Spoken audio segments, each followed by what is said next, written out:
এমন হাজারো বাবা মা আছে, একটা ওষুধ কেনার জন্য সন্তানের দিকে তাকাই থাকতে হয়, সন্তানে কখন টাকা দিবে ওষুধটা সে কিনতে পারবে।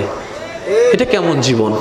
এটা কেমন জীবন? সন্তানকে দেন, কিন্তু আপনি মরণ পর্যন্ত যেন কারো থেকে টাকা চাইতে না হয়, কারো টাকায় ওষুধ কিনতে না হয়, ওই রকম এবিলিটি নিজের মধ্যে তৈরি করে ফেলুন। তাওয়াক্কুলটা আল্লাহর উপর রাখবেন, যেন মরণ পর্যন্ত সন্তানের টাকায় চলতে না হয়। সন্তান যেন আপনার সামনে বড় করে একটা কথা বলতে না পারে, বাবা তোমার ওষুধের টাকা দেওয়ার টাকা আমার কাছে নাই, চিকিৎসার খরচ দেওয়ার মতো খরচ আমার কাছে নেই, এই কথা যেন সন্তান বলতে না পারে, সন্তানের বউ বলতে না পারে, মেয়েরা বলতে না পারে। আপনাকে সেই ব্যবস্থা এখন থেকে করতে হবে। আপনি 20 বছর চাকরি করবেন, আপনি দিয়ে যাবেন, যখন আপনার ইনকাম বন্ধ হয়ে যাবে ভিক্ষুকের মতো সন্তানের দিকে তাকাই থাকতে হবে।